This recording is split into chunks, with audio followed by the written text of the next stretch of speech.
Hello, today our next visit to Brussels. Today we are subject of this talk will be shifting ground of permafrost. And the subject, I think, is very urgent, so it will be one in a series about this theme. And I would like already to give a floor to Edith Doove. She is our moderator, and she is a curator, she is a researcher, and she is working in different, very interesting transdisciplinary fields. So I will give floor to her, and welcome to Visit of Brussels. Well, thank you. I will read an introduction. I will introduce our speakers of tonight. So we're talking about permafrost, which is not merely a climate indicator, but also a living and dying surface, one that holds stories, secrets, and signals for the future. Across the Arctic and subarctic regions, the frozen soil that has underpinned ecosystems, indigenous cultures, and scientific certainty for millennia is thawing. Permafrost, once considered a stable, unmoving archive of Earth's climatic history, is now in flux, collapsing both literally and symbolically under the weight of global heating. This transformation is not only geophysical, it's cultural, psychological, and political.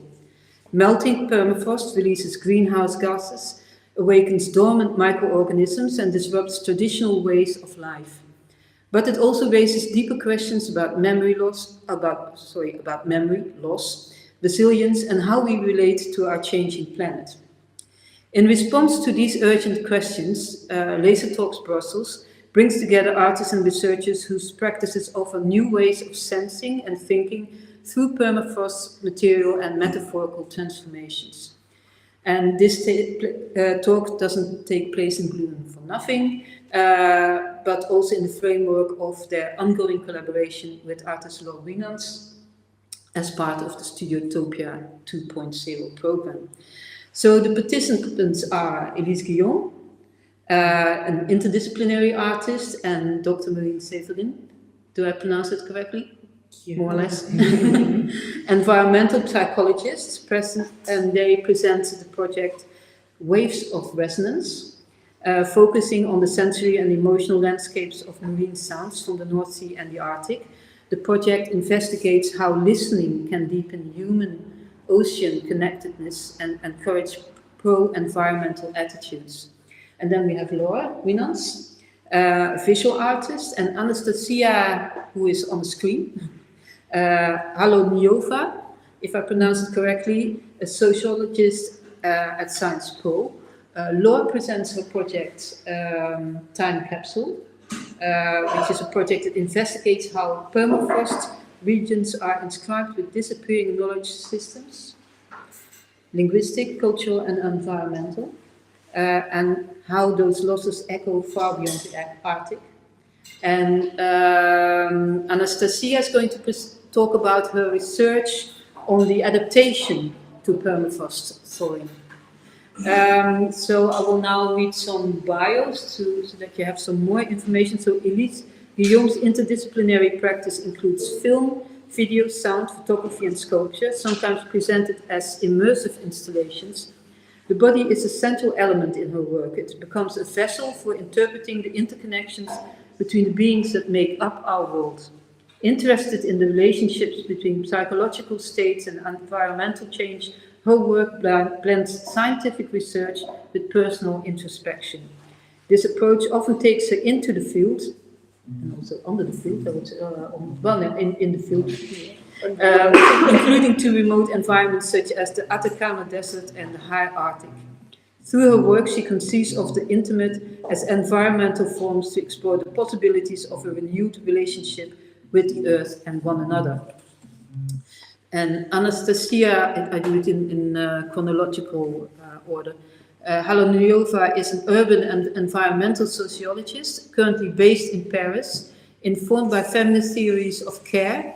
Her research examines the entanglements of political power and techno-scientific expertise around the instabilities of matter, focusing on how state actors and scientific experts engage with degrading environments and imagine life beyond promises of stability. Through ethnographic and historical methods, she traces how extractive logics collide with the fragility of more than human life. She's currently a postdoctoral researcher in the Department of Sociology at Sciences Po in Paris with the Bruno Latour Fund, working on unruly ground, rebuilding the Arctic urban in the age of climate crisis, a project exploring Russian and Norwegian settlements on Svalbard and Spitsbergen, in a time when stable, frozen Arctic ground can no longer be taken for granted. She earned her PhD in sociology at the University of Amsterdam. Marine Severin is an environmental and clinical psychologist. She defended her PhD thesis recently, last year, November 6th, at the Inner Ocean campus in Ostend, investigating the relationship between coastal environments and mental well-being. And she's currently working as a therapist in Leuven and Brussels, as well as continuing research projects based on ocean and human health. And then Laure is a visual artist and researcher based between Paris and Brussels. Her practice is rooted in long-term transdisciplinary collaborations with scientific institutions, where she explores the intersection of art, ecology, and environmental data. She has worked alongside research teams such as the CNES to investigate atmospheric pollution in the Pyrenees for the project Albedo 2021, the volcanology. Thank you. Laboratory in Iceland, to examine natural and anthropogenic phenomena like volcanic activity, phenomena in 2022, and the Norwegian Polar Institute on Polar Research through our ongoing project Time Capsule that you're going to introduce us to, that focuses on air bubbles with the prism of lights. And you have a new project, Future Fossils, for which you dive into the abyss, and in collaboration with the ocean, you translate it in color. She translates in color the deep time. Sorry. Her work focuses on the interdependence of living systems and the environment, seeking to amplify the voices of more than human entities, and through the use of sensitive materials, she creates evaluative installations, works that respond to their surroundings, including light, temperature, humidity, and atmospheric conditions. And I must say that your work is also shown widely internationally in all kinds of institutions, it's really fascinating. I had a big pleasure in looking at it, visiting your exhibition in Paris as well. We missed each other. In one day, but it was great to see it. It was a really nice experience. So all of them are now going to present their work or their research for about 10 minutes. And we start with Elise and Marine. So, hello. I'm Elise Guillaume. I'm an artist and filmmaker. So I'll start by giving you a selection of different projects I've done over the past several years across film, video, photography, sound, and installation. And then I'll present our collaborative project with Marine called Waves of Resonance. So I'll start with Eventual Horizon, which is a short film in which I explore the parallels between the experience of grief for a loved one and ecological degradation in the Arctic.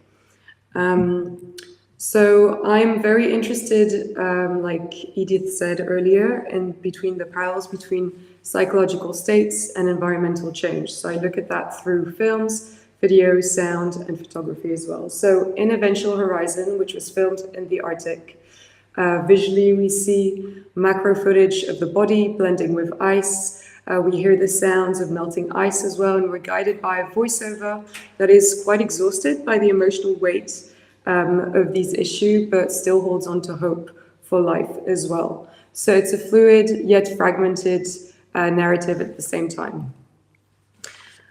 So how can I rest while everything evaporates is a really important phrase in the film. To explore these relationships between psychological states and environmental change. So as you can see sea ice melting in the Arctic here. But then also I hold onto the sounds of birds, another essential phrase. So yes, Eventual Horizon looks at the relationships between grief and hope, but I really want to emphasize this element of hope which for me is codependent to grieving. So with this in mind, the film is really about facing the reality of ecological degradation head on, but looking at the life that we have lost, but cherishing that life. And then by doing so, we recognize the lives that we have lost, the extinction that is happening, but also the life that persists. And in that way is an act of hope as well. So in the Arctic here, you'll see that I spend a lot of time in the water. And also, I just want to say that Laure and I met in the Arctic when we went the first time. So in... By accident or... Yeah, accident. We met on the boat. You have to do that. We're in Belgium in the... Yeah. On the boat. Yeah. And now here we are again. Yeah, yeah. But anyway, yeah, so as you can see, I spent some time in the water in the Arctic, in proximity to to icebergs and glaciers as well. And there I had the occasion to record the sounds of melting ice. So there I'm using hydrophone to record the crackling sound of ice. So it's essentially the sound of deep time evaporating in the atmosphere. So I also work with analog photography. So this is just to take you over a series of works called Bodies of Water. So this series of analog photographs depict various textures of the human body and states of water, from liquid to solid form. It is about solidarity across watery bodies, human and non-human alike.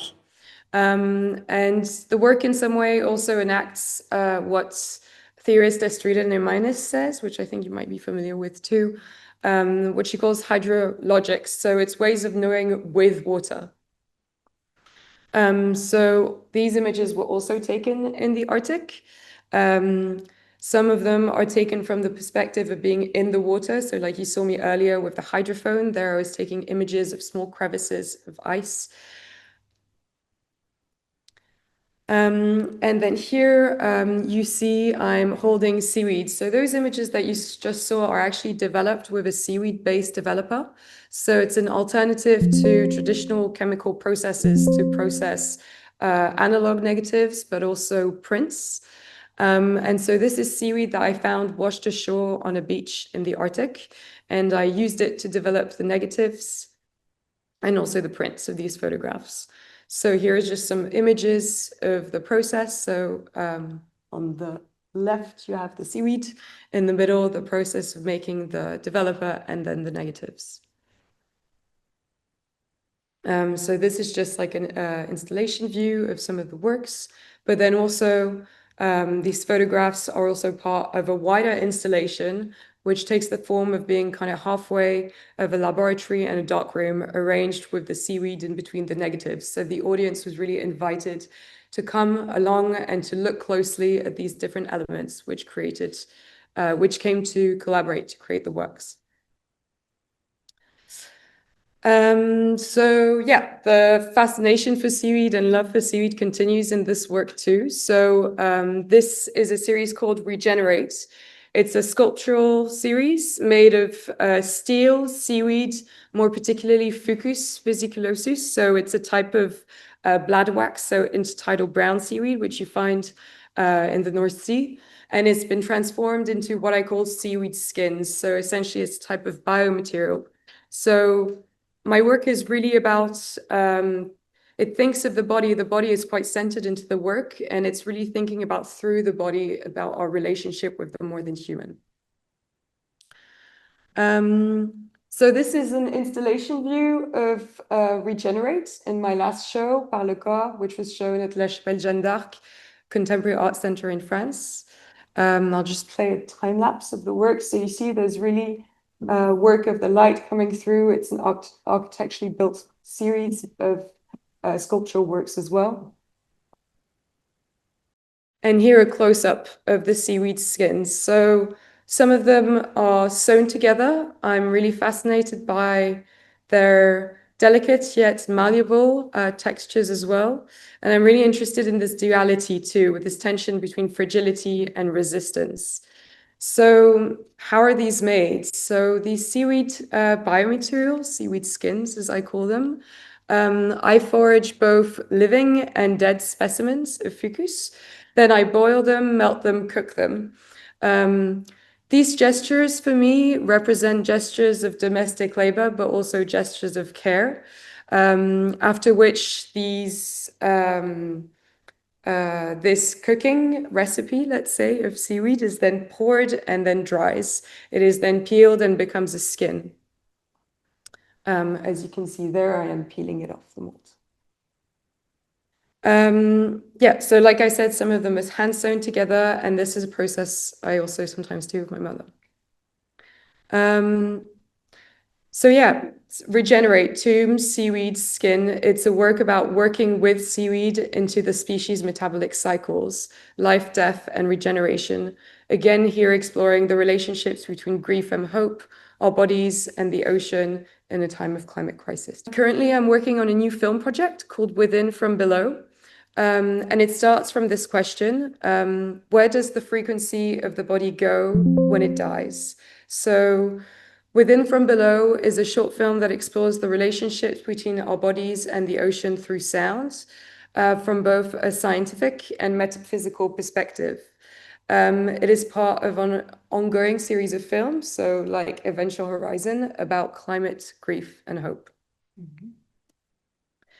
It is centered on the industrialized part of the Belgian North Sea coastline, so it's a very busy area. And the film interweaves anthropogenic noise and sounds of coastal landscapes, so including sounds that are generally inaudible to the human ear, along with sensorial imagery where bodies and water merge in really fluid textures. So again, that relationship between the human and more than human. We'll also have scientific insights of underwater noise pollutions in dialogue with transcendental perspectives on the therapeutic potential of particular frequencies on our physical forms. So we'll talk about the therapeutic side a bit later on with marine too. And our physical forms, which are two bodies of water like the ocean and the living beings that inhabit it. So the film focuses on the work of the acoustic team of the Flanders Marine Institute at Vlis, which is an ongoing collaboration ever since the project Waves of Resonance. So Waves of Resonance is a research-led project which we developed in collaboration with Marine, who is here, but also with Claire Pastorices, who's an acoustic ecologist. Essentially, it's a 16-minute surround soundscape incorporating marine sounds recorded from the North Sea and the Arctic above and below water. It includes sounds that are typically inaudible to the human ear, and by doing so, it hopes to enact deep emotions, such as awe, transcendental emotions such as awe, that might enact pro-environmental attitudes by strengthening our connection to the ocean. So in terms of the sounds included, there are anthropogenic sounds. So these are human-induced sounds, such as boats or pile driving that we have in the North Sea. We also have biological sounds, such as the sounds of sperm whales and dolphins in the Arctic region. We also have geophonic sounds. So this includes the sound of melting sea ice. So sea ice is what you see here. But also glaciers and the sound of waves. The sound recordings of Waves of Resonance were made using a variety of microphones, including geophones. So here you see I am recording with a geophone in the Arctic to record the vibrations emitted by ice and snow. And then on the right, I'm using different microphones simultaneously, which I like to call tentacular listening, because you hear different textures at the same time.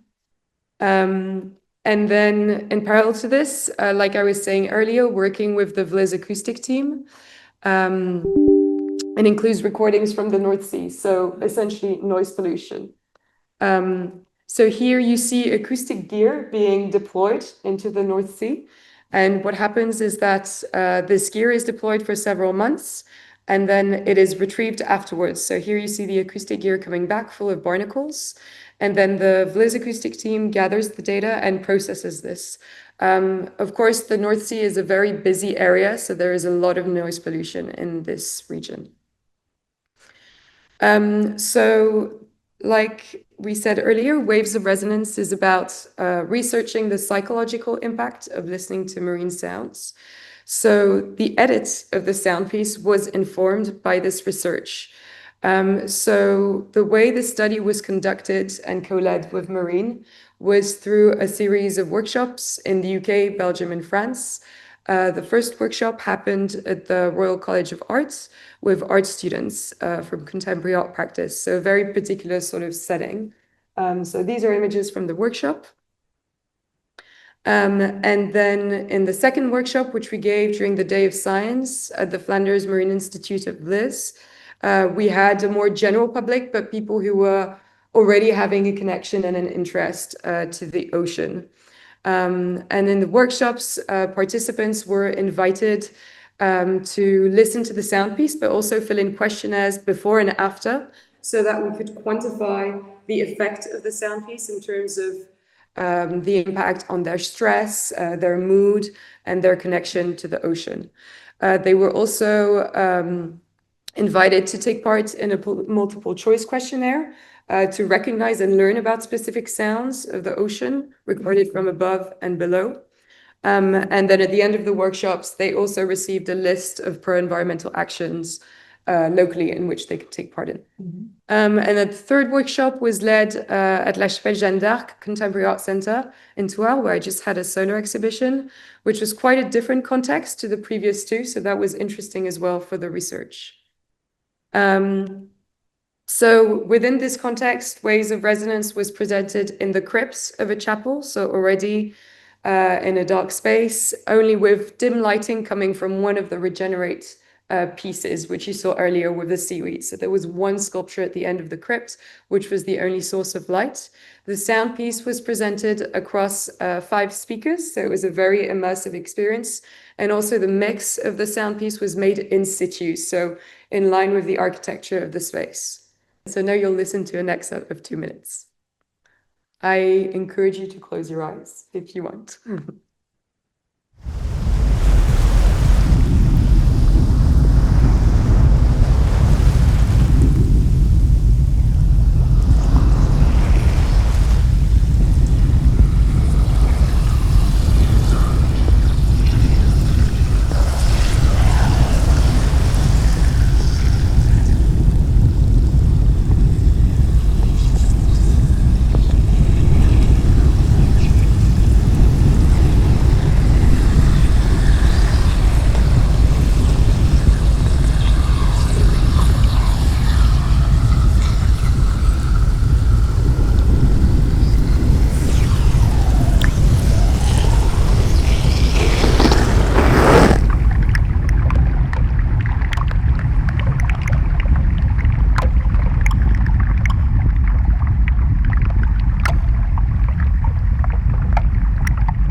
So yeah, that was a short excerpt of 2 minutes of a 16-minute sound piece. And there you heard the sounds of melting icebergs. So that's that very crackling sound.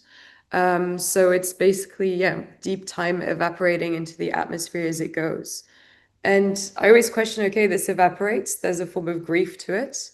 But this water is evaporating and still there. It's still contained. It's still with us in the world somewhere. It's just changing form. You've also heard the sound of melting sea ice, which is the kind of whispers going like that. And then you also heard geophonic sounds of vibrations of the earth. So that's the like very low bass. Yeah, and then where can I? There we go. I'd just like to take a moment to acknowledge the partners who supported and keep on supporting us and making this possible. So it's a project that was developed during the European Marine Board's Embracing the Ocean residency. And it's continuing, it's ongoing. And yeah, just to finish off, I invite you, if in case you come to London, I have an exhibition happening soon. And if you have questions, please feel free to get in touch.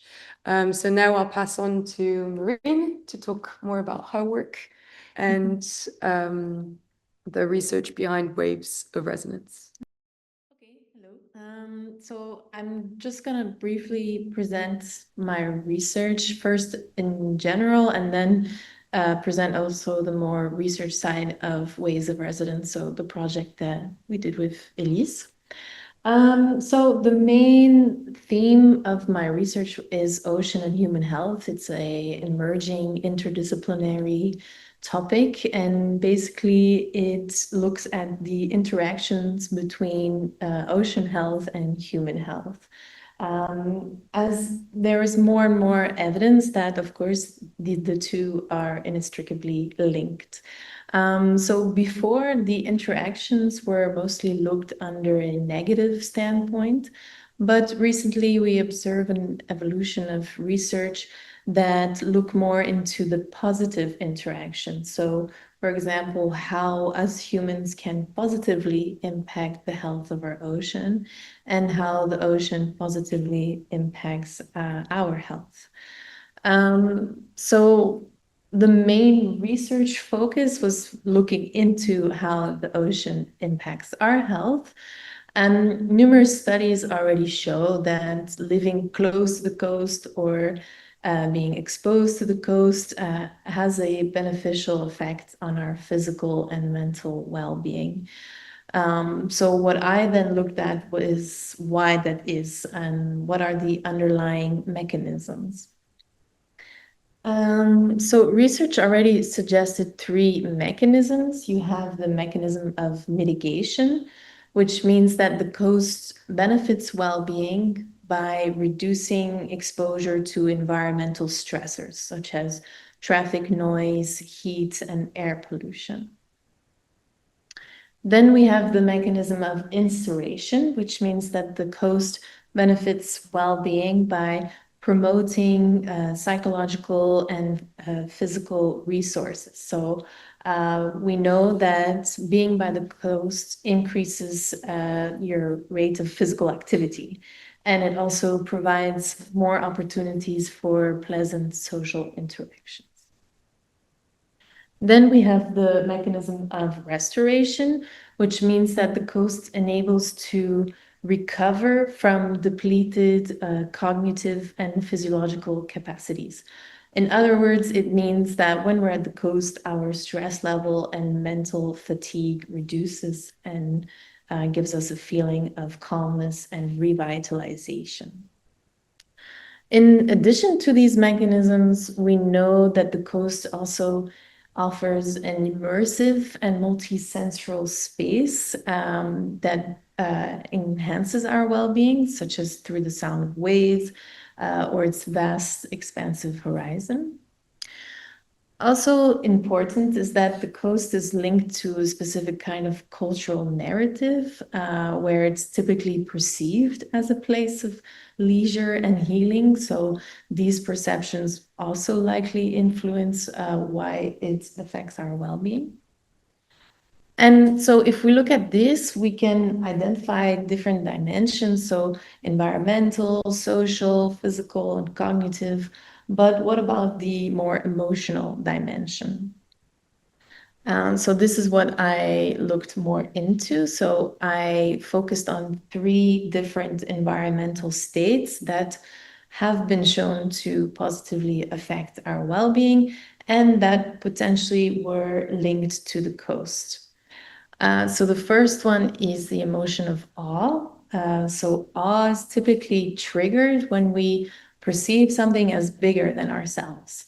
And this makes us feel more small and humble. It's expressed as either fear or fascination, depending on whether we manage to wrap our heads around what we are seeing, basically. Then we have nostalgia. Nostalgia is a sentimental longing for the past. It's a mixture of loss and happiness, and it's a feeling of bittersweet. And then we have nature connectedness, which expresses as a deep cognitive and emotional bond to the natural world. So I focused on these three emotions that could be induced by the coast through its aspects of vastness, grandeur, the feeling of timelessness you can have at the coast, and also its very diverse natural elements. Very brief, my main results was that I found that being exposed to the coast does trigger these emotions of awe, nostalgia, and nature connectedness, and that these emotions then help reduce our boredom, our worry, our stress, and increases happiness. And it also leads to better emotion regulating strategies. I invite you to, if you're interested to read more, you can find my thesis or the different papers that are published. But importantly is that the majority of studies investigating the relationship between the coast and well-being are based on a visual medium and not an auditive medium. So that's why it was really interesting to work with Elise to see what would be the auditive, the effect of the auditive stimuli of the coast on our emotions and well-being, as also listening to marine sounds that are typically inaudible to the human ear most likely induce a sense of fascination and connection with the ocean. So then that's why we worked on waves of resonance, which had several research questions. So basically, to what extent does listening to this sound piece affect well-being and emotions?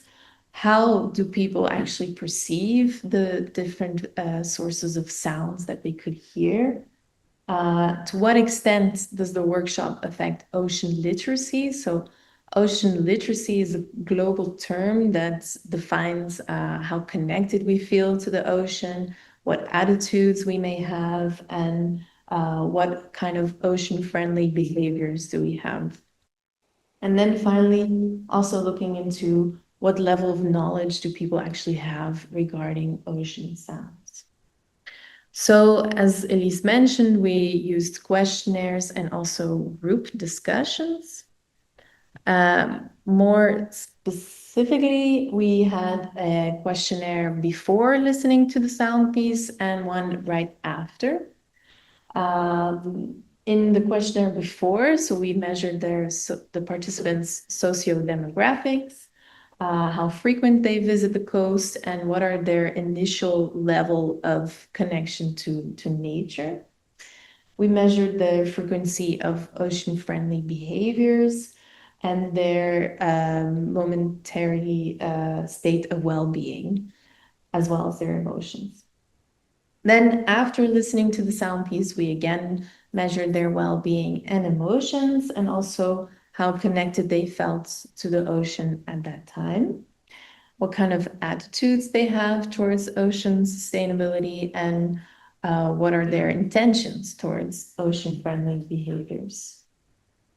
So that was during the workshop. And at the end of the workshop, as Elise mentioned, we gave a list of environmental actions. So these are more global, not necessarily towards the ocean.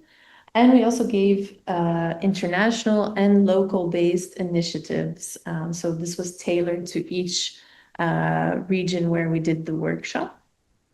And we did this because then 3 weeks to 1 month after the workshop, we sent a third questionnaire to participants where we asked them what kind of actions did they undertake towards these initiatives that we shared with them.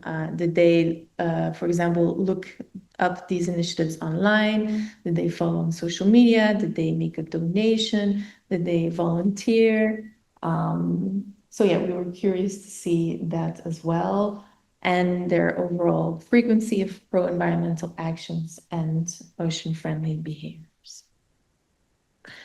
If the workshop was of a longer formats. We included a group discussion where, after listening to the sound piece, we asked then participants whether any specific sounds affected them, if there were sounds that they couldn't distinguish being anthropic or biologic, any particular sounds where they could identify the source, and how they felt about it. I'll keep it short. Also what they thought of noise pollution and how it affected our ocean. So this was referring to the specific sounds they heard, and we asked them to try to guess the source of that sound. And then some preliminary results. So these are just based on the first 2 workshops. So we had 50 participants. There is some extent diversity in terms of age, gender, and nationality. Then, if you're interested in some preliminary results, we see that there are positive changes in their well-being in terms of reduction in stress, and in negative mood, and an increase in low arousal positive mood, which means feelings of calmness, peacefulness, and relaxation. Then we see, after listening to the sound piece, they have a somewhat high level of awe experience and ocean connectedness. Ocean-friendly behaviors, whether the workshop affected their ocean-friendly behaviors, we don't see a significant difference. But then again, these results are preliminary. They don't take into account differences in terms of workshops, sociodemographics, and also the sample size remains quite small. So we expect that the results evolve as we collect more data. Maybe one last interesting thing is that the sounds that people could not guess were mostly biological. So, for example, seals. So people confused it with like a vessel impact on sea ice. But sounds that were most correctly guessed were anthropic, such as boats. And then what's next? So we will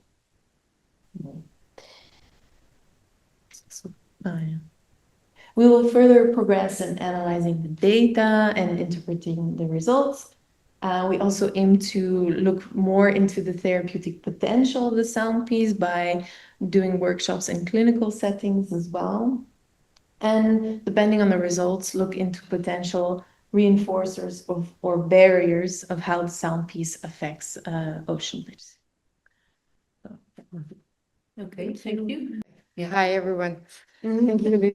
So, time capsule. So I'm going to talk to you about 2 current research, one in the Arctic and involve permafrost, and the other one is called fossils and and it's happening in the ocean. So for time capsule, I joined a different group of research in the Arctic a couple of years ago. And we did different type of ice core drilling, and we look at glacier ice, sea ice, and permafrost. The first experiment I did was with glacier ice. So I was working with the Norwegian Polar Institute. I joined their research boat 3 years ago, right after the residency where we met. I joined them. And I stayed 4 months. I was supposed to stay with them two weeks, and then the collaboration happened very well, and so I decided to stay a little bit longer. The group was very pluridisciplinary. There was an oceanographer, glaciologist, aerologist, marine bioacoustician, so a lot of different fields. And I got, we talked a lot about air bubble at some point, and I decided to focus my research on air bubble for 3 years.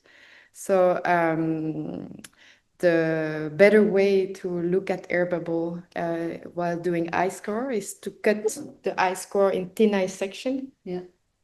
And what I did is that when we did the cut, I would use the thin ice section as prism and optic. So I use different, in my work, I use different methodology from science, from photography, and I mix and I merge them. So here I would use what I call spectrogram. I will make spectrogram out of spectrophotogrammetry. So what kind of instrument using light can observe invisible matter. So for example, here what I did is like on the drawings here, I use the thin ice section as a prism, as optic. The light goes through and give us a part of a spectrum that's going to change depending on the air composition, on the bubble composition. So the idea is how could we study with the prism of color the chemical composition trapped in time. Okay. So we went back to 1,000,000 years ago, and I would do the exact same protocol every 200 years. So what you can see here is actually a fragment of time through the prism of light. You're showing actually the deep time that you were talking about as well. So this is the so it's called time capsule because we are traveling back in time from deep time to nowadays interaction and to anticipation narrative. We are in the group. There's also linguists that are working right now on anticipative narrative, and you will see ice and the permafrost, and the glacier part is on the deep time. So time reveals light. So we're going back in time with the prism of light, and we are studying what does color means here. So we are with the Norwegian, we are actually understanding that the pink magenta colors is methane. Yeah. So we have a portrait of each time. And the yellow part is radioactivity. So this is synesthesia. So we are translating gases into color and understanding what's happening in the atmosphere, because everything that's happening. I'm going to ask you already a small question here, because did that give new perspectives for the scientists, what you were able to show this way? Or? So we are going back and forth. So I'm sending them samples. Yeah. And they're sending me like data, and we are going back and forth into the community. Exactly. Yeah. So the idea is that everything that's happening on Earth, it's crystallized somewhere, either in the deep ocean, either in the ground, and everything that's in the air is going to be stuck in time. And we are leaving traces, and those are the traces from 1,000,000 years ago. Yeah. So what we are studying is it's synesthesia, but it's also like what happened at that time, and we are like going back to the history with the prism of color. So in this project there's a lot of layers, different layers, but that's the glacier part. Yeah. So what's the story of time? We did also a work with my colleague Patrick Blanchard called Words from a Tongue We're Losing, where we work with linguists and we attribute words. So each air bubble are words from a glacier tongue we're losing. What if the glacier was as an hyper object? Yeah, as a hyper object, or our ancestry is word is slowly melting from a tongue we didn't have yet the keys to understand what's happening. So there's multi-layers, but I'm going to keep it short and try to get to the... so this is a little bit the practical. So imprinting time with the prism of light. Those are big, like 110 on 160 big format. They are analog photography, color photography. So one piece of ice is one time is one piece of paper. This is the future part of the project. So this is the thin ice section that, as I told you, when we drill the ice core, we have thin ice section, and then we are studying the structure of the crystal and the color, and depending on the form, the shape, they will tell us how does the crystal is going to evolve in time, in the future.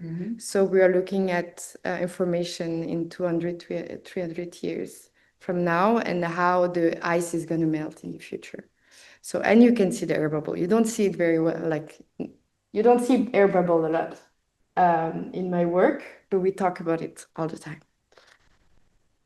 So this is the thin ice section. The second ice we were studying is the sea ice.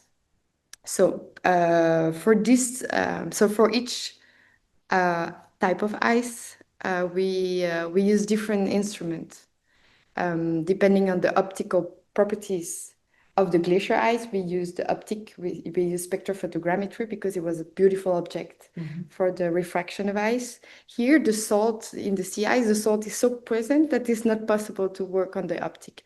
So what I did is that I work on the matter reaction. So what I did is I use the film, 4x5-inch film, and that I place inside of sea ice core.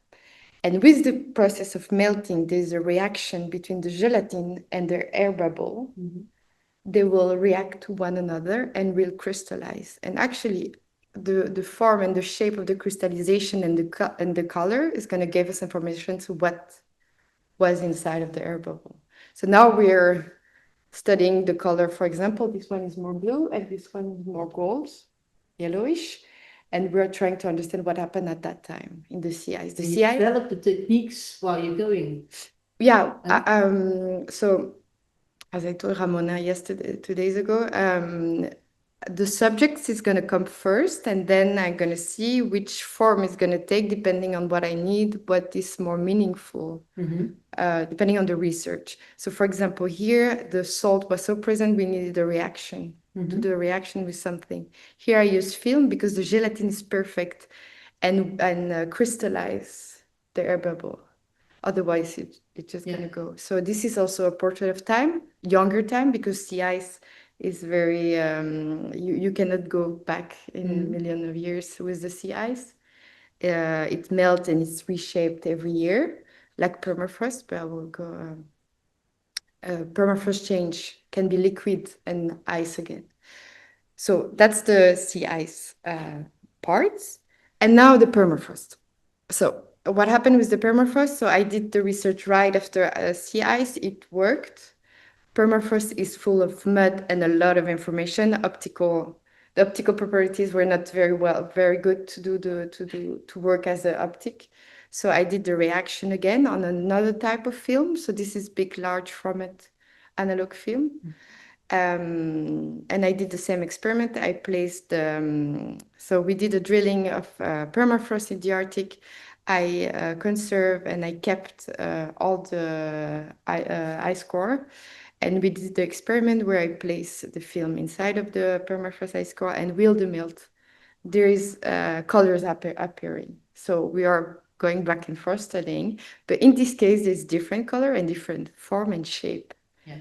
So this was quite a surprise to me also, to have so much information. So we still need some time to kind of understand what's linked to what. So this is still ongoing. So I cannot tell you today that this is It's another tongue to learn. It's not. We are trying to understand this language, but the translation is not. It takes some time. But so this is the permafrost series. So different experiments. I will go a bit faster to talk about future fossils if you can. Yeah. That would Okay. be great. So I work on the ice. I'm still working and trying to analyze the data now on sound and different other layers. Meanwhile, I joined different research vessel, working on the ocean. It's a continuation of time capsule, but it's another field work also, but it's quite similar.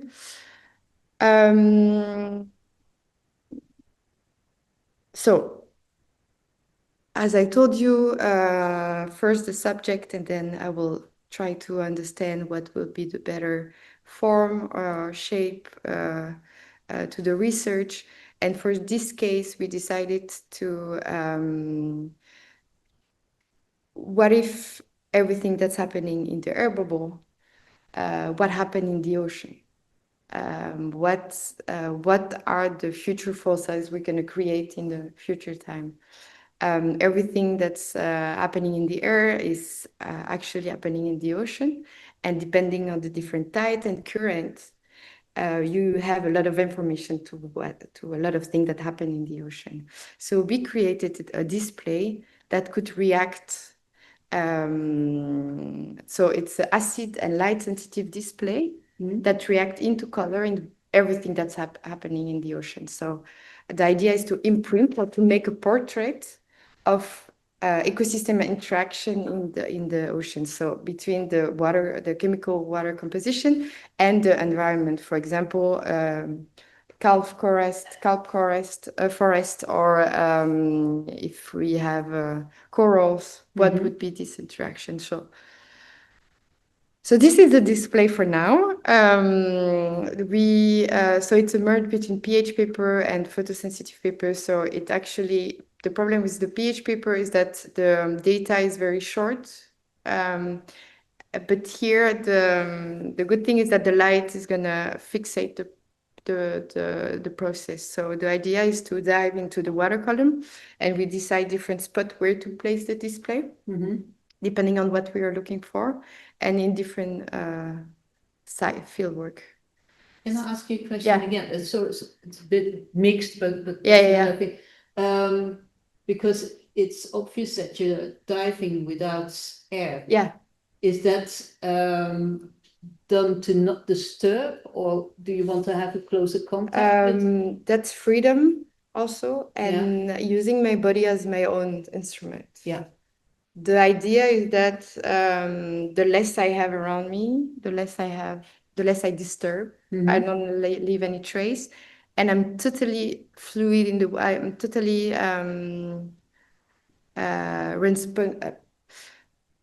free, and I'm not disturbing anything. And you knew already how to do that. But I'm learning. So for each Okay. project, you can learn how to react with your own body. Also, like for example, in the Arctic, it was quite challenging also to work in the Arctic.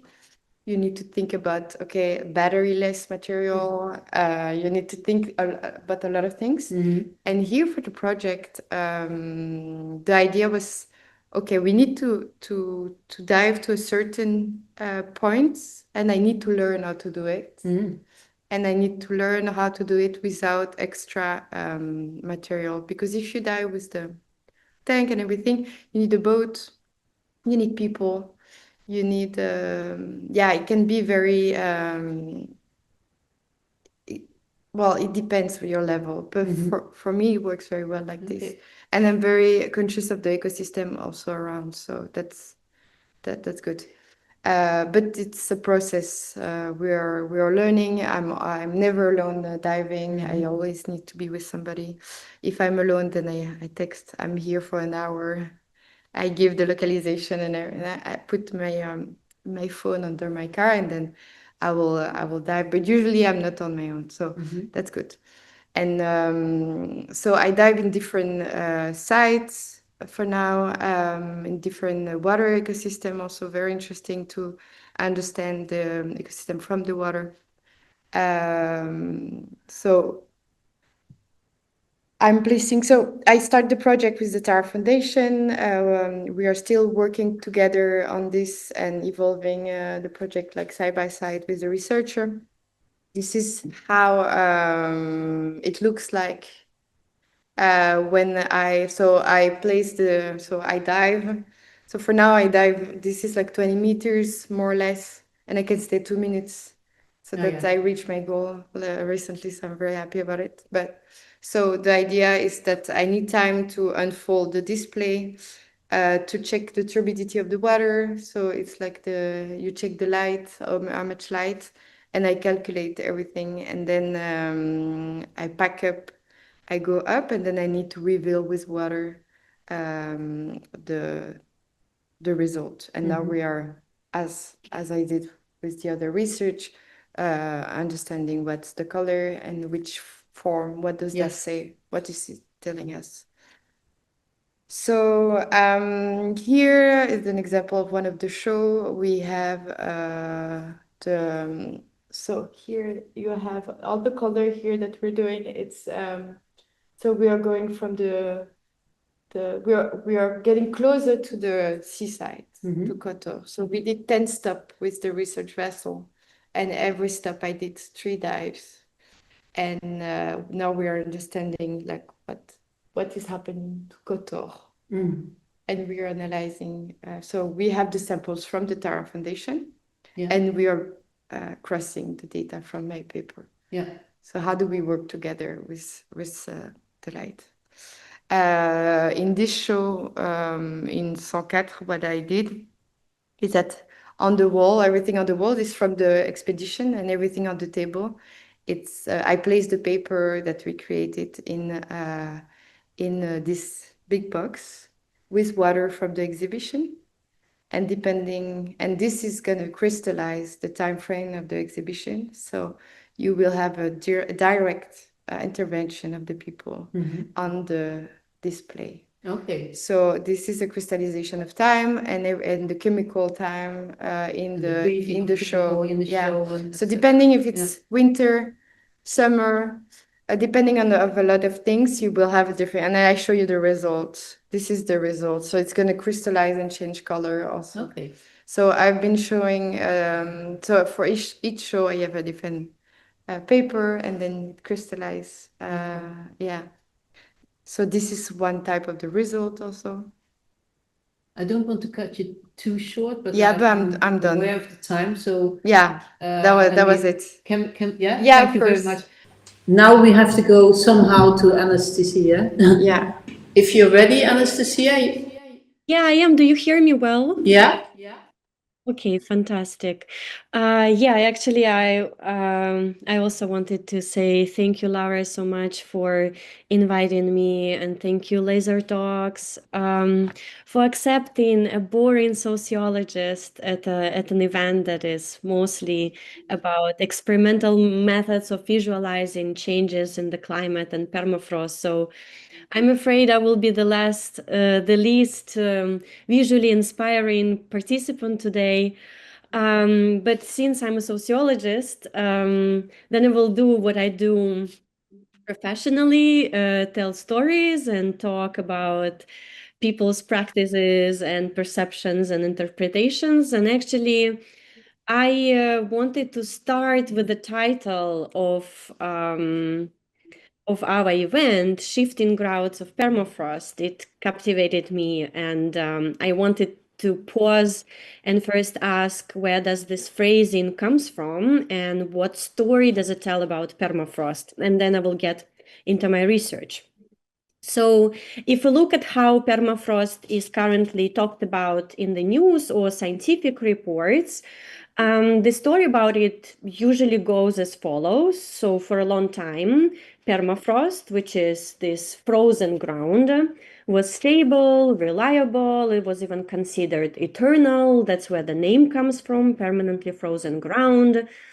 In Russian, the language that I speak, it literally means eternal frost. So the temporality of eternity is very important for its naming.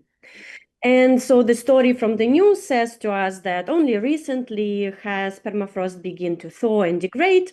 And when it degrades, it creates different kinds of havoc. So you see here some screenshots from the news from different years. So what kind of havoc does it create? So these are some screenshots from the not recent and recent news, right? So this is what the news tell us. Permafrost started to thaw and degrade, and when it degrades, it creates different kind of troubles for us, from buildings that collapse, but the buildings used to stood firm, to pipelines that crack, but these pipelines before functioned without problem. So this is a very powerful story because it creates a sense of doom and apocalypse. And this is something that two brilliant scholars of permafrost, a historian Piu Chu and a geographer Charlotte Wrigley, wrote about in the last few years. So what disappears in this story is that even before climate change put permafrost in the headlines, permafrost actually was never truly stable. Permafrost frozen soil has always been a very dynamic, very heterogeneous, so it's never the same in any place, and a very complex medium. It has been highly sensitive, reacting to very different external forces such as shifts in the temperature of the air, in the vegetation of the soils, in the patterns of snow and rainfall, in soil moisture. But even more so, it has been reacting to human activities such as construction, mining, building of infrastructures. When we do these kind of things, it inevitably disturbs the thermal balance of permafrost and makes it behave in unpredictable ways. So the question that in my work I kind of started being fascinated by is, how is that for so long many of us assume that permafrost is perfectly stable, even eternal? How did it become this political and legal, invisible, anonymous materiality, if it ever was? And these are the questions that I ask in my sociological research, and I believe these questions matter because they help us to understand how permafrost was understood and treated before it became centralized in the news in the last few years. So these questions help us to see permafrost in a longer perspective, which I'm trying to do, and trace how it became also very important for different political processes and economic projects in the Arctic throughout the 19th, 20th, and 21st century. So what I mostly focus on is to show how throughout the 20th century, for example, different actors developed tools and strategies in order to control permafrost, to conquer permafrost, and to make it appear as if permafrost is a very stable foundation for any kind of economic activity that these actors were unfolding. And particularly, I'm interested in resource extraction, which led us to the mess we're living through today. So I explore those issues in my project, and you already mentioned it. It's called Unruly Ground. I do it at Sciences Po in Paris. And here I wanted to thank Bruno Latour Fund that sponsors my postdoctoral position and my research that I'm conducting in a very particular place that I chose in order to investigate permafrost and politics of it, which is the Norwegian Arctic archipelago of Svalbard. And you see it here on the map. I'm sure most of you've heard what is Svalbard and where it is, but still maybe I would give you a little introduction and why Svalbard is so interesting. The first reason is that it has a very unique geographical and geopolitical position. So a century ago, there was a document signed called Svalbard Treaty, and this document allows multiple nations to conduct activities on Svalbard. So basically, even though it's a Norwegian archipelago, throughout the 20th century up until today, we can see very different research groups, different nationalities, and even Soviet Union being present on Svalbard and conducting their not only scientific activities, but also economic activities. So it's a hub for very, very different national contexts meeting in one place. So beyond that, because of its position and this unique international context, Svalbard is currently treated as a kind of a place where you can study not only climate of the past, but also the climate of the future. You can draw it as a proxy for planetary future. And this is where such infrastructural projects like Global Seed Vault come from. So Global Seed Vault stores seeds from around the world in a situation if there is a global catastrophe and humans would need to rely on those seeds. So basically, Svalbard is a very interesting place for these reasons, but beyond that, it was a place for extractivist activities for Norwegian state and Soviet state and today Russia to come there in order to extract coal. And that's where permafrost was also important because it was this geological context for where the coal was extracted from and where the settlements for the coal miners were built. So in my research, I focus exactly on this kind of international comparative context. I look at two settlements, Longyearbyen and Barentsburg. Longyearbyen is the Norwegian town. It's an administrative center of the archipelago. It's inhabited by about 2,000 people, citizens from across the world. Barentsburg is very different. It's a very small village of around 300 people from Russia, Ukraine, and Tajikistan, and it's an active coal mining town. Both towns are built directly on permafrost. Both share the fragile Arctic ecosystem, and even though they are located just 50 kilometers away from each other, they actually represent a very different historical and political project. So that's my fascinations with them, is that through these two towns, by looking at them, I can see how capitalism and communism, Norwegian state power, Soviet and Russian state power, and resource extraction strategies that they had, they all met and confronted the reality of permafrost. So these two locations help me to ask and answer two main questions that drive my interest in the topic. First, how did Norway and the Soviet Union and today Russia pursued their extractivist and also scientific activities despite all the difficulties that permafrost poses as a very hard, complicated, opaque, and unpredictable ground? And second, I also look contemporary, of course, at these processes of permafrost sowing, and I want to understand how those towns and their residents adapt to the challenges of thawing permafrost today.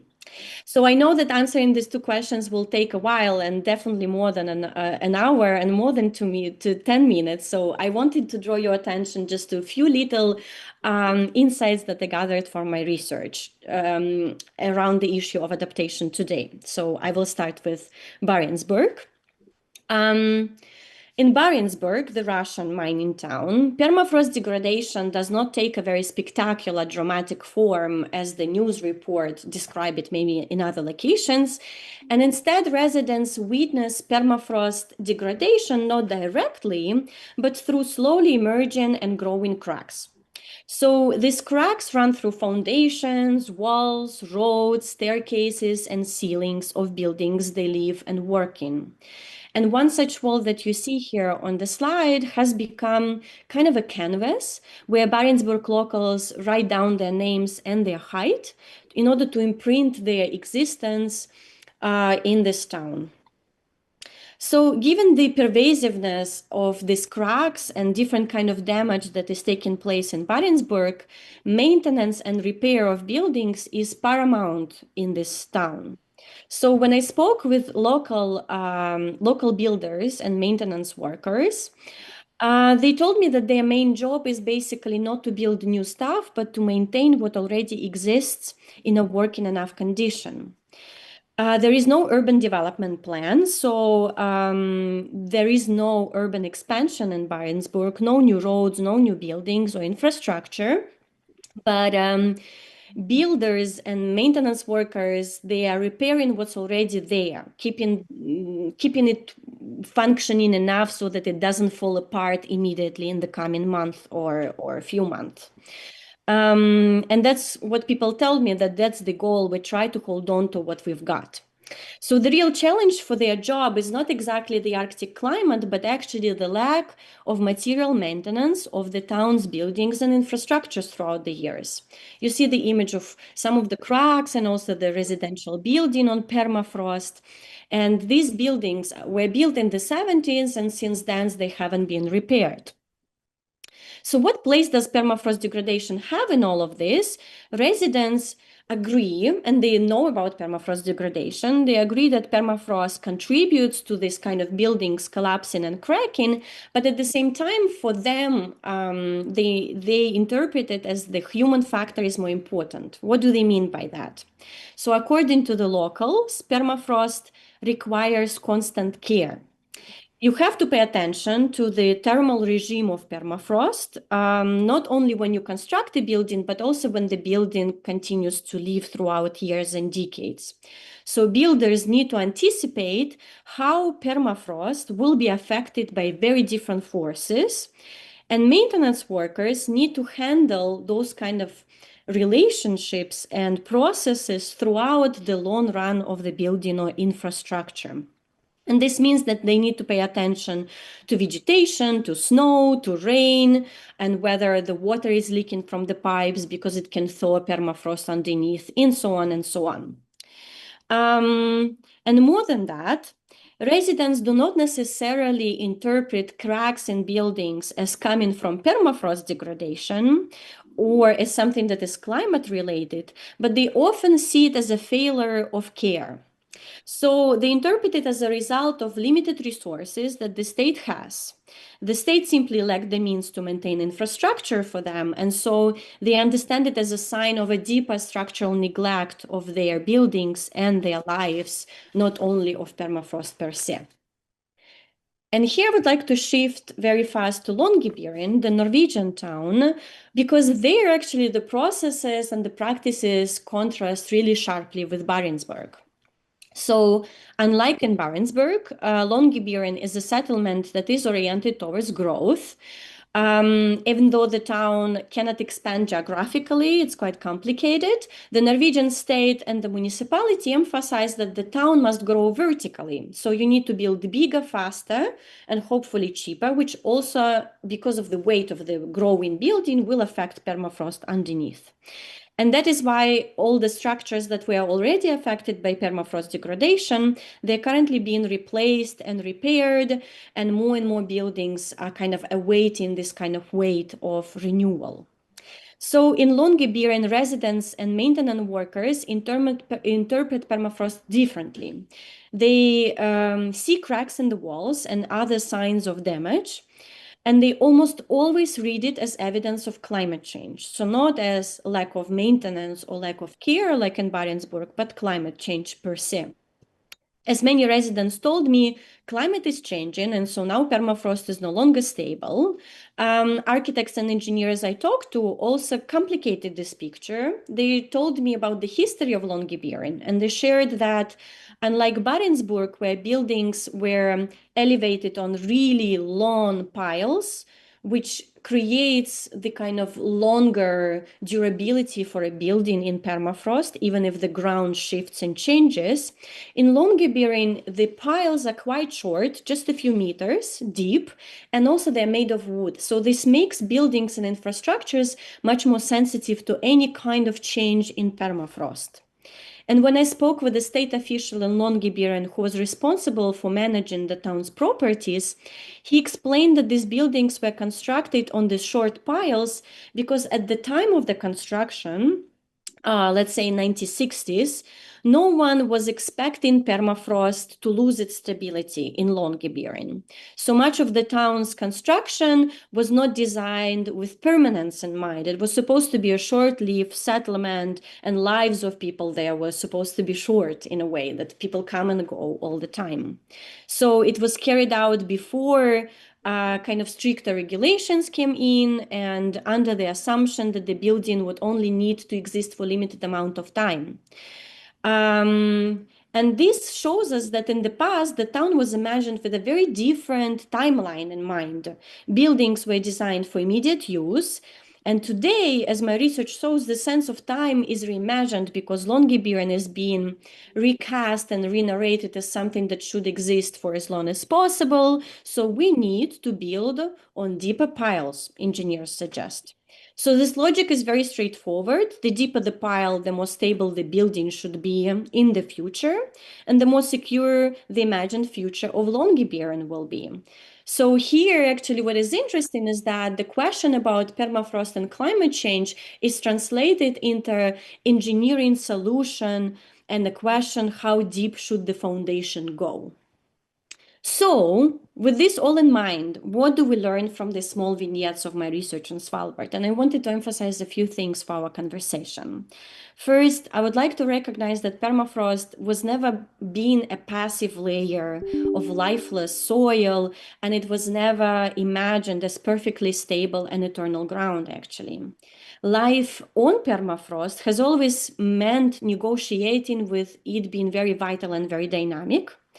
But the thing is that throughout the 20th century, those negotiations with permafrost were mostly dominated by very powerful nation states such as Soviet Union or United States that also build a lot on permafrost because they tried to conquer and control its behavior.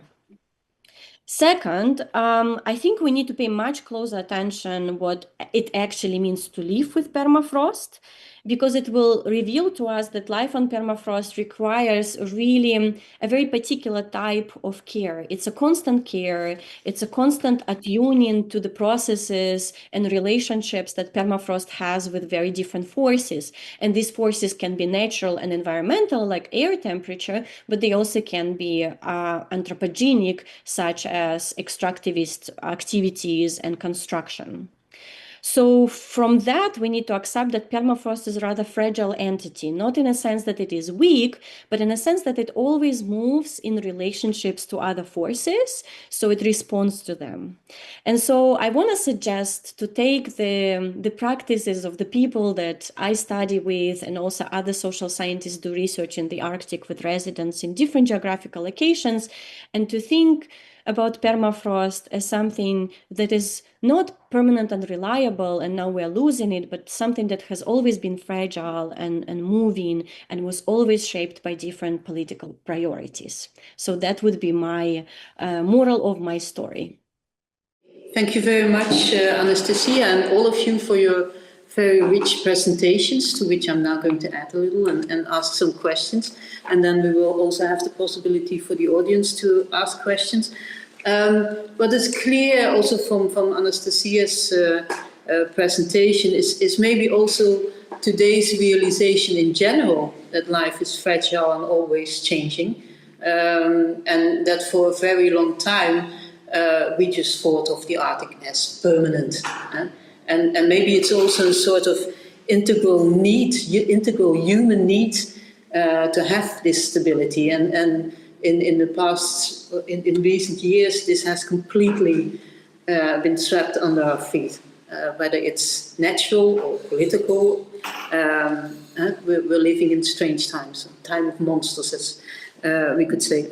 So permafrost disappearing leads to changed perspectives about the current state of affairs, the past and the future. But it's not only the case in the Arctic, but also, for instance, in the Swiss Alps, where there's also normally permafrost disappearing, leading to avalanches.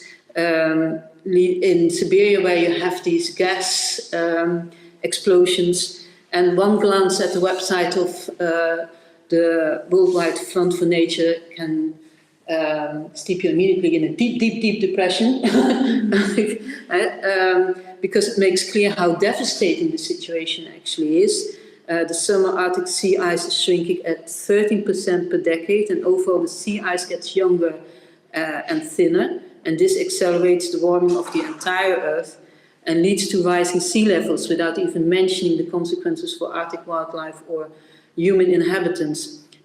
But interestingly, when we're talking about deep time, once the Arctic was a subtropical sea with temperatures of 20 degrees about 55 million years ago. And in the late Pliocene, to book you with some other kind of terminology, about 3.4 million years ago, the global temperature was 2 to 3 degrees higher than it is now. And the first fossil record of the Parasemulus, a kind of giant camel, related to the llama, dates from that time, an animal that evolved during the Eocene 44 million years ago. And in fact, the soft, pliable feet of a camel that we need now associate with the desert was evolved in the Arctic, weirdly enough. So that gives a different kind of perspective as well.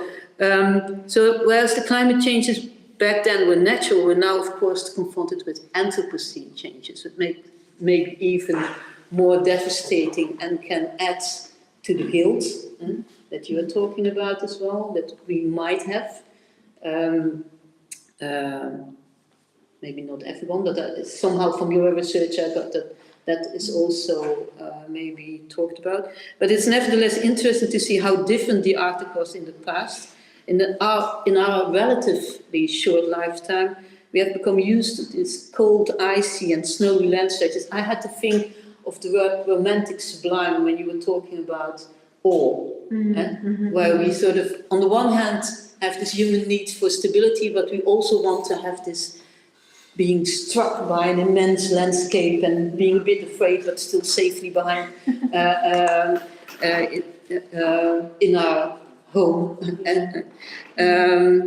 So long snowy stretches roamed by polar bears. Immediately a very romantic kind of view of the north. And so your research wants to show that the differences, wants to make us aware. And one of the things is, so we know that what is changing in the Arctic has an effect on the whole Earth.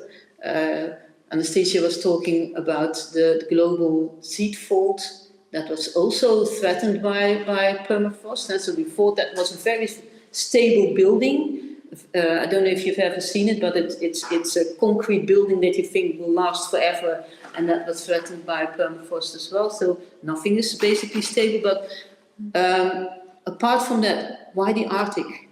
What brought you to go there? Both of you, Elise and Laure, maybe. For me, the research started with a fascination for air bubble. How can time travel within ice? It's invisible. You cannot see it, you cannot smell it, you don't have any. How this can travel from so long, and we still have information nowadays what was breathing in the atmosphere at that time. For me, this is like fascination and to have access to this information because which you could only find in the Arctic. No, we can find there's glacier in a lot of different places, but what I think is it's beautiful is how you work with this information nowadays, and that as human we tend to understand time from 2 generations before or 2 generations after. We're working with deep time. It's a whole time frame. We are working on geological time, we are working on glaciological time, and we are very, very tiny. So for me, this was a very interesting perspective also to work on those gigantic time frame. For example, you mentioned that the Arctic, how was the Arctic before? When I was hiking in the Arctic, we found fossils of leaves. There was not a jungle, but it's kind of tropical wood. And nowadays, when you walk in the Arctic, there's no trees and nothing. So just the fact of finding fossils leaf on it tells so much about the change, about how our life is super tiny, and we're part of all of it. And for me, getting close to air bubble, stories of the Arctic, meeting all those great researchers. Even though I said that we didn't meet there, but meeting all those researchers and all those stories about the Arctic, this is beautiful. And I think for me, telling story, listening to stories, and get close to this kind of field work is the only way also to get closer to the care. It's better understanding, better, because for example, the ocean, we don't have much. Our imaginaries as kids, or our ideas about the ocean is very restricted because we didn't grow up in it. So now protecting deep sea, the ocean, and acting against deep sea mining is very hard for us because those are the landscape we're not used to seeing. It's completely abstract. So I have the feeling, telling stories, getting closer to it, feeling the water, or feeling those, getting fascination out of those landscapes gonna help us to take care better of it. So I think that's the link between all this that got me in the Arctic, or that get me diving in the water, or is out of fascination, and I think also of how to better care. And for you, Elise? I'm just gonna continue on what you're saying, because I think we really share the same thing. It's really about love and joy, and celebrating life as well, and being part of this beautiful earth, and being there and learning from the ocean, like Laure said, from the glaciers. And I remember, so when we met in the Arctic, like probably the day when I had the most incredible moment of awe was the day I left all of my gear actually, and left everything on the boat, and we walked and we went to the top of this mountain, and we sat in the snow from each other, and we just meditated for 15-20 minutes, and then I opened my eyes and I saw the most pristine mountains across, the glaciers behind, and you see the birds flying, and it's like this very simple but truthful realization, like you are nothing, and at the same time you are everything. And we have a role, each of us, to be part of this amazing planet and to keep it healthy as well, and to take care, like Laure said as well. So yeah, like I think it's really about, I mean, as an artist, in terms of the work that I do, it's about, you know, conveying the harsh reality that is, there is disappearance, there is fragility, but it's also finding a way to share these experiences that I had on a personal level as well, in addition to the scientific aspect. It's about tapping back into human sensitivity, which I think that we've sometimes forgotten, going back into those emotions and appreciating them and celebrating them. And that's what I meant earlier as well in terms of grief. Grief is sometimes perceived as something very sad and negative, but actually I don't see it as negative at all. I think it's part of the reality, and like perceiving grief as an act of hope is seeing the truth in what's happening, and it's a celebration of life as well. Not only the lives that have left us, but the life that is still there, and it's a way of being in the world that is actually quite joyful and full of light as well. So for me, it's about that too, and the Arctic gave me a lot of that. Yeah, so it still feels very present. Yeah, in terms of your work, because there's two things. Effectively, in the video that I saw that you sent me to look at, you also talk about the fact that anxiety can actually then, in a strange kind of way, be positive in that whole process, about which I want to ask you in a minute a question. We also talked about your use of sound. So is that all? You said it can be by chance, but is that for you also a way of literally resonating, having this vibration, this feeling that you're just talking about, and bringing that across, or? I'll answer the questions in two parts. So first, so you were talking about the sound piece waves of resonance, and earlier Marine in her presentation she spoke about the double facets of awe. So awe is like this amazing moment of grace, of you know, of grandeur, but then there's also the facet which is the other side, which is deep fear and anxiety. But those are two facets of awe, and they're very important, and they can really connect us to the ocean or the more than human. As well. So actually, I don't think anxiety is necessarily a bad thing. Repressing it is bad, but feeling it and seeing it for what it is actually not suppressing it, but making it a strength afterwards. Okay. So that's how I see it as well. It can alert, but then taking it in and processing it can lead to something more. And then for the other part of your question about the sound, so I come originally from a more visual background.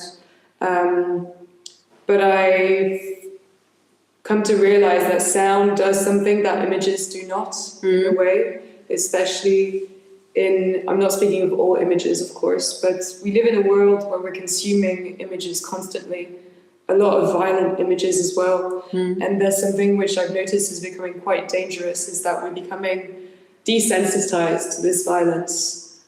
Because we have to we keep on being confronted to it. So in order to cope, there's like a psychological mechanism that's developing. And so in a way, sound is a way of addressing the body and emotions without visual reference. And so it's tapping back into those emotions as well. And so feeling through the sounds. And I would go even nearly to saying that listening is perhaps a step towards seeing again differently, learning to see again. Yeah. So yeah, thanks.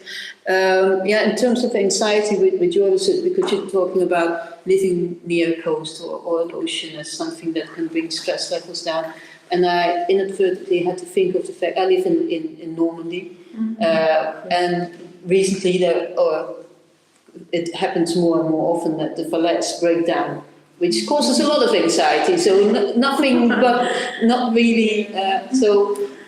In terms of waters rising, ocean levels rising, and coastal areas actually being damaged immensely everywhere. How does that feed into your research? Yeah, that's a good question. I think that really would require further research, and that's definitely a direction that I was thinking of going towards the end, of looking at the links between climate change and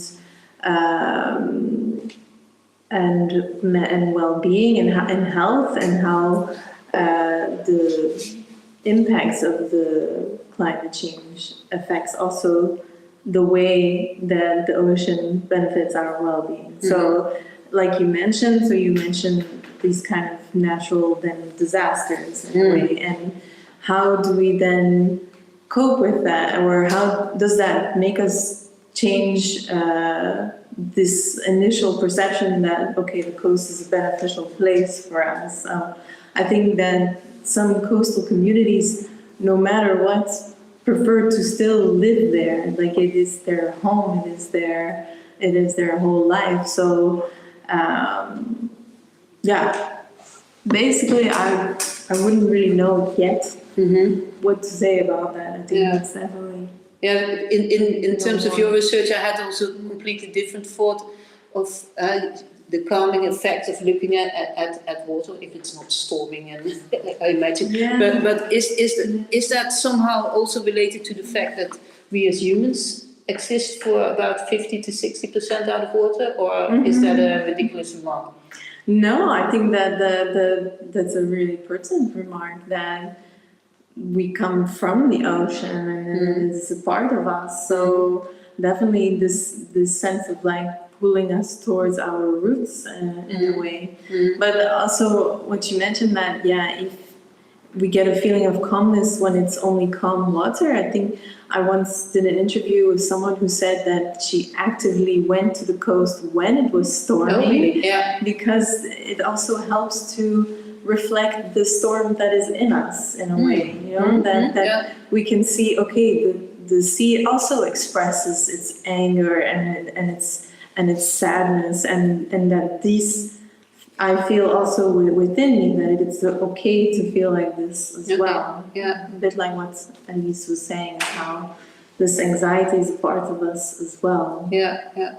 I have one last question, and then I would like to give the floor to the audience if they have any questions for Anastasiya, because I thought it was fascinating what you were saying about the cracks in buildings and how they were a sign of lack of care. And if you look at your research of all of you, well, you haven't been in the Arctic yet. No, but anyway, but the Arctic as a sort of metaphor, because cracks in buildings also occur a lot now in other parts of the world because of the changes in the weather, because of climate change. How do you see that, Anastasiya? I mean, again, sort of the anxiousness around that, like little signs that suddenly appear and make you aware of what is. Yeah. Thank you. That's a fascinating thought. I think cracks are endlessly interesting as objects. And sociology is really bad with noticing something so small and temporary and seamlessly insignificant as a crack.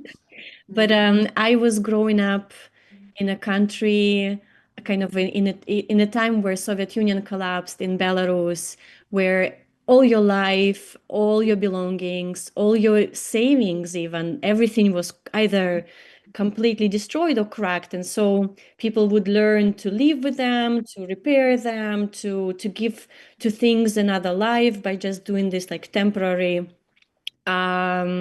fixings.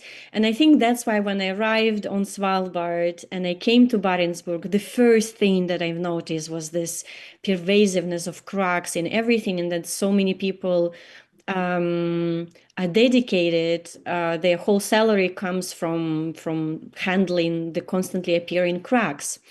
And I think indeed we should definitely see cracks as physical, as metaphorical objects that remind us of something else. They never speak just for the thing that you see, but also for some other processes. Like for people in Barentsburg, it's the lack of care that they feel when they look at the crack. They immediately think of the ways in which the Russian government changed its attitude toward the Arctic in the 90s and 2000s, and the town was abandoned, it was almost ghosted.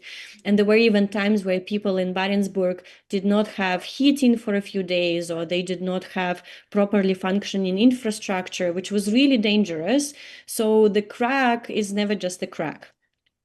And in other locations, cracks might mean something entirely else, but they're always about things.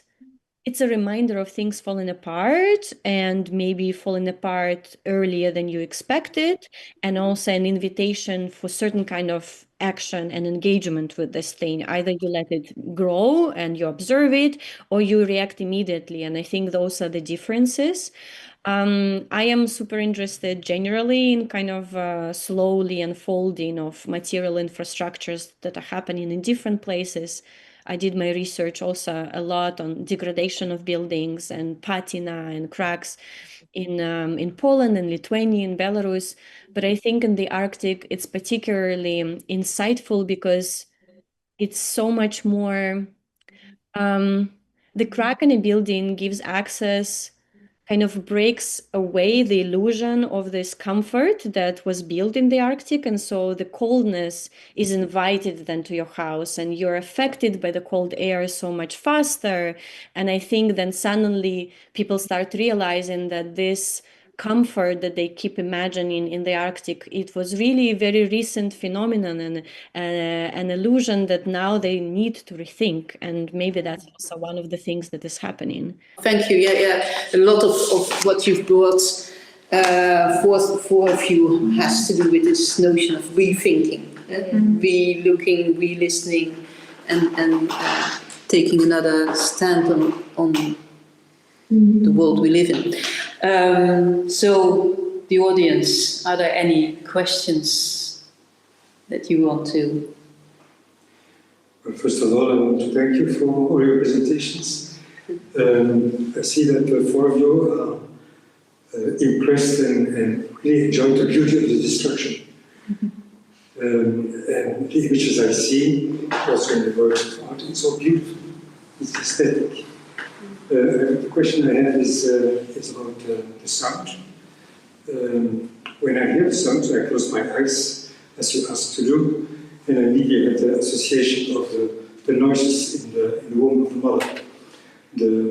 And it surprised me that it was not one of your associations, because I think it's the most direct association I could do, that is really unconsciously bringing us to our very beginning.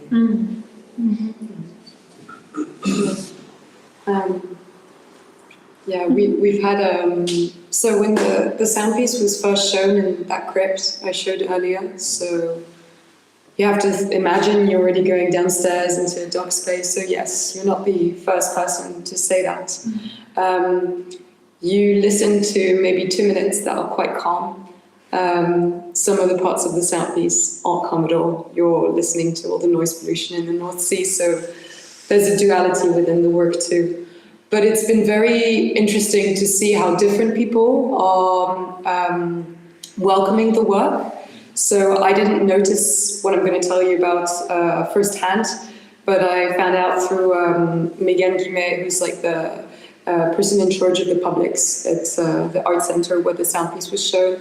She did a visit with a group of young people who are on the spectrum of autism, and she was used to having a lot of young people coming from schools to visit the show. And a lot of the kids wouldn't stay for the whole duration of the sound piece. They would, stop screaming, or just like maybe sometimes they would draw, whatever. But they would stay maybe, for half the time. And then that group of young people on the spectrum of autism came, and they were completely calmed down as soon as they entered the space. And they stayed for 2 rounds of the sound piece, and then they started swimming into the crypt. So it's really fascinating to see how different people are responding to the work. And also because the teacher who brought the group was saying, oh, but I've never seen them this calm, maybe we should integrate sound or music into the classes. So this is all part of the research as well. It's something that's ongoing. And for me, that's fascinating because it really taps into human sensitivity, but also, you know, how different it can be from one person to another as well. Yeah, so thank you for your comments. Anyone else?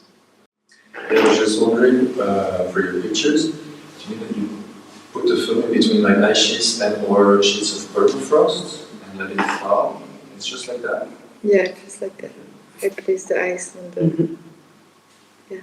It's like a photograph, chemical. More chemical. Photogram, you need light. Here, there's no light. Yeah, so it's really like a chemical reaction. It's a chemical reaction. Any chemicals that are in the... It's a chemical reaction, yeah. There's no light involved. Yeah. Anyone else? Well, it's now almost 9 o'clock, so maybe we stop with this, but it was really fascinating. Thank you for your contributions, and I was very glad to get to know your work. It's very inspiring, and I hope the audience thought that too. So, thank you.